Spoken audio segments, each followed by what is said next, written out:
Hey guys, welcome back to Likewise's third annual Podmas. Today is a mini-sode as our weekday episodes are, and I have a Bing flavor I don't think I've shown you guys yet. Black cherry, it's really good. It's probably up there right under raspberry as my number 2 fave. So getting a little caffeinated and ready to record. I'm so excited for this mini-sode. This is like the one thing I knew before Podmas even started I wanted to talk about. My topic today is all things Coca-Cola Christmas. I think it was just a couple months ago. I was at my parents' house and my dad had some like history guy on YouTube, and he was talking all about like the history of how Coca-Cola like tied their marketing to Christmas and changed a lot of things about Christmas as we know it. And I was so intrigued by it and invested in it that it's become like a new niche interest of mine. I'm going to share some of this stuff with you because it's so fun and fascinating and festive. So all things perfect for Podmas. Get yourself a fun beverage, maybe a Diet Coke, I don't know, or cherry Coke, cherry vanilla, my personal favorite. So yes, let's just get into it. I feel like we've had such a soda resurgence in the last couple years. It has to be because of how much more the Mormons are in the public eye. Like dirty soda, swig, like I feel like the resurgence of how much people care about and talk about and make soda their personality has to be because of Mom Top. Has to be. I think I saw that Target had like Dr. Pepper or Coke themed like Christmas sweatshirts this year, and that had me thinking about that a little bit. So we all know Coca-Cola Christmas ads. We all know Coca-Cola Christmas. Like, it is no surprise if I say Coca-Cola Christmas that you'd be like, what? Like, I'm not making that up. We all know that there is a connection there. There's always iconic Coca-Cola Christmas ads. If you go to a vintage store, there's a bunch of different collectibles, old Coca-Cola Christmas glasses, everything. Special packaging around the holidays on the actual like boxes of soda cans, and more. There's probably so many more things I could list. Do you really know Coca-Cola Christmas? Let's find out. Winter, obviously, this should be no surprise to anyone. Winter used to be a very slow season for soda, and Coca-Cola had been wondering like, what can we do to like really ramp up our marketing and make it work and make it successful to increase our soda sales in the slow season? Like, what can we do? And they found a way to lean on the magic of Christmas to boost their sales. In the 1930s, Coca-Cola ended up having just some extreme success and popularity with their Christmas ads featuring Santa Claus. And what they had actually done in the 1930s was they commissioned an illustrator named Haddon Sundblom. Haddon Sundblom? Haddon Sundblom. That's probably how it's pronounced. To create a new Santa Claus for their ads. And they really wanted to show Santa Claus himself. Like, this is supposed to be the real Santa, not just a man dressed as Santa, like most ads or features of Santa had been prior to this. A lot of people will say that Coke invented Santa, and that is not true, obviously.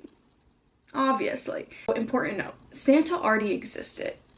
And illustrations, drawings, all these things already existed. Coke did not invent Santa, but they helped popularize and like modernize this image of Santa that we know today. And before they had this illustrator create the Santa they really ran with and got popular with, Coca-Cola had actually featured Santa in ads in the 1920s before this, but a very different version or style of Santa. Not this new, like, Santa not man dressed as Santa.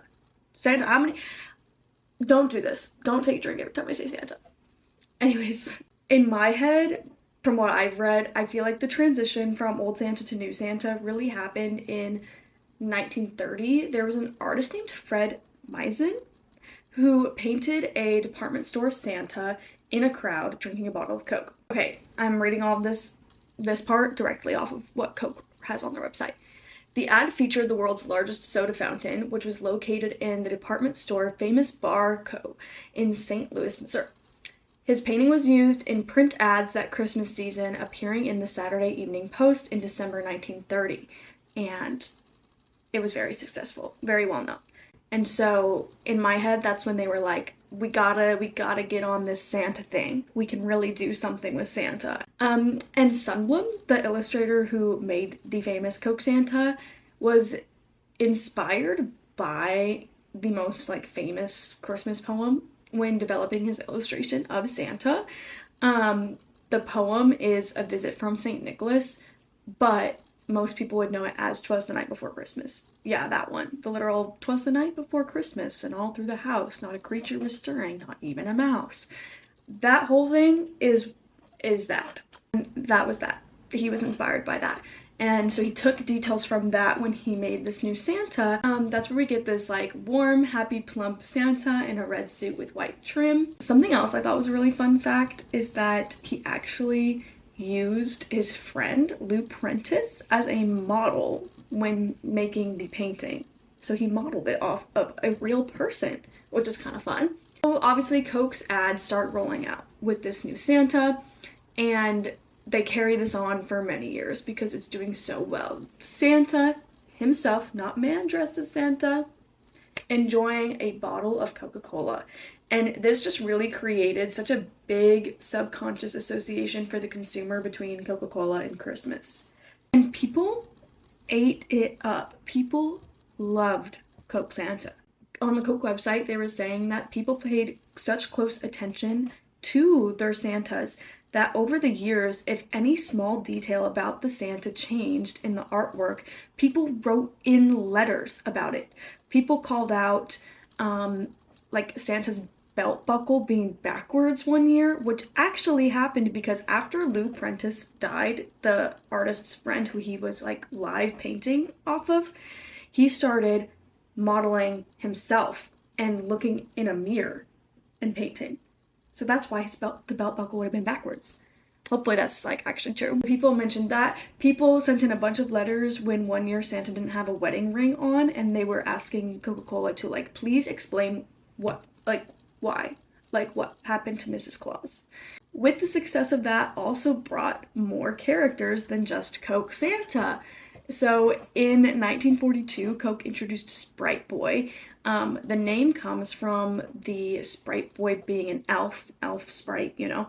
This is actually before Sprite even existed. Coke didn't introduce Sprite until the 60s, and so Sprite Boy predates Sprite Soda, which is kind of fun. Sprite Boy was also created by the same illustrator. Something that I find very unfortunate about this now is that the recent Coca-Cola commercials and advertisements for the holiday season over the last 2 years have been made by generative AI. Tisk tisk. Like, it's so disappointing because this is a brand whose most iconic, most memorable marketing and advertising, especially for the holiday season, has been made by real people, real human artists. The holidays are coming. Yeah, that one.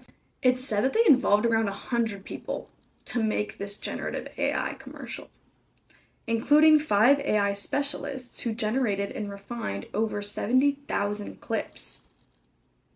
Which, is that really necessary? Like, how much are they really saving? I almost think these companies are spending more money on using generative AI than they would if they just hired real artists, right?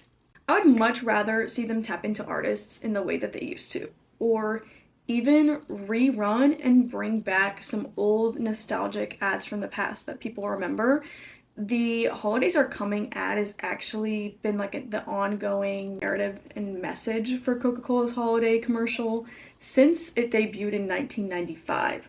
So instead of using AI, why don't we just bring back an old memorable one, or remake it, or even just make something new? It's just so unnecessary. Or in my head, I was thinking about how they brought Share a Coke back this year, and they could have naturally created a story around that for a holiday campaign. Duh. So I don't know what's going on in that office, but I'm glad I'm not there, I guess. It's just so fascinating to me how Coke made Santa. Like, they didn't make Santa, but they made Santa.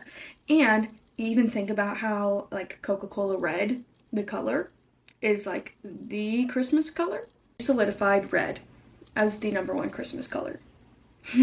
Chew on that. If you're interested, definitely research more about this topic because it has so many more layers and gets so much more fascinating to just think about the ties to consumerism and Christmas now versus Christmas pre-1930. So, yeah, very fascinating, very fun. Coke, stop making AI ads, please.